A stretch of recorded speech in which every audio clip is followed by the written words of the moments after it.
Alright, so earlier I got the puff pastry ready. We'll see that again in a second.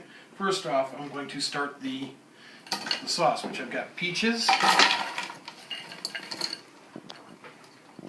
and about a third cup of sugar, like so. Add some water to cook it all in.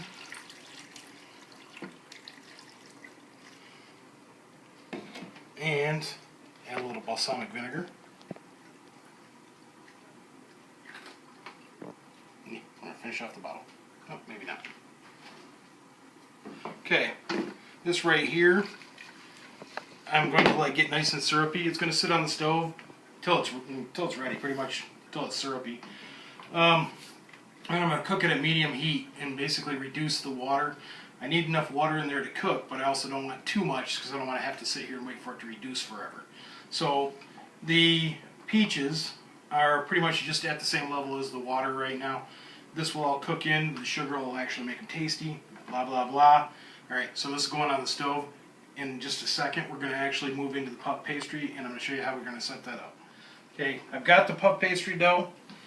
It's been through 6 turns, which means I've rolled it out and folded it over 6 times. Now, this last time, what I'm going to do is I'm going to roll it out and start cutting it for what I need. So, do that. The nice thing is, and you can tell this on this when you get to this point, it's like going through a pasta roller. It's nice and velvety and smooth feeling. It's nice. It makes a good pasta, almost. You could almost think of it like that. Get it the size I want.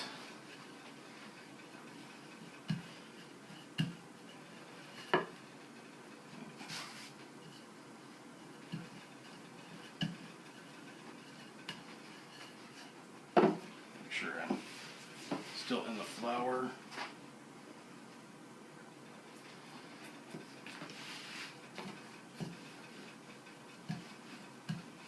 Now, if you have butter coming through, it means you're not flouring it enough, and you're pulling the dough off the flour or off the butter. So, something to watch for. It should stay just like this the entire time you're rolling it.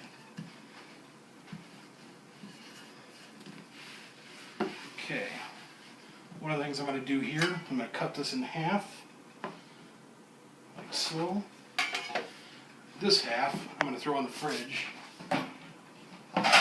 plate, and then come back to it later. I could also freeze this half and use it at another time. Let's see how much I actually need for this.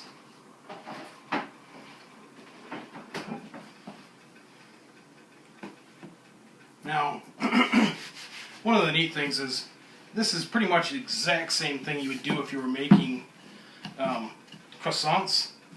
The main difference between the two here is the puff pastry has no yeast in it, whereas a true croissant would have yeast in it. Alright, I'm going to start off. I've never used this actual recipe before.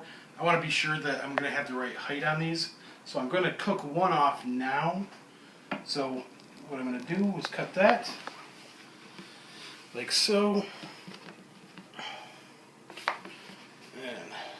Cut it in half.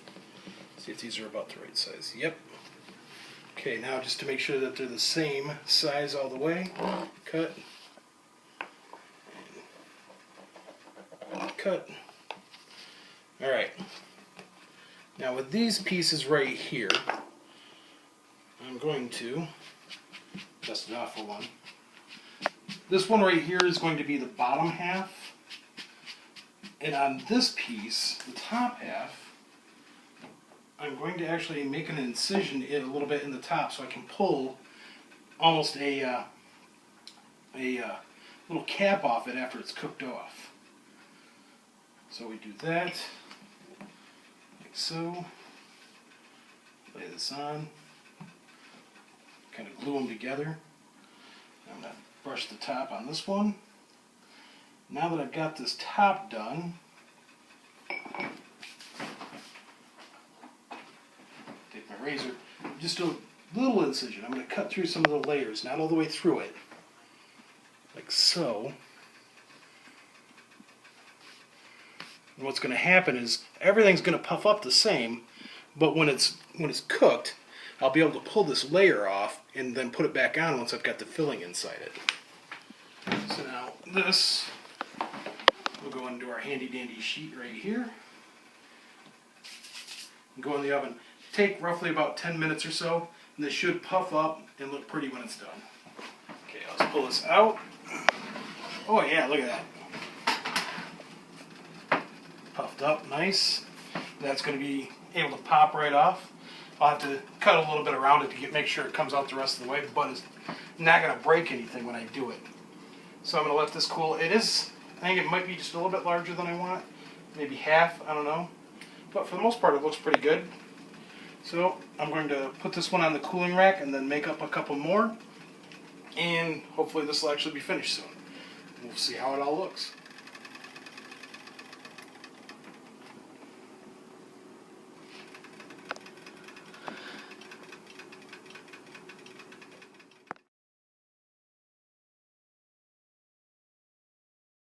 Okay.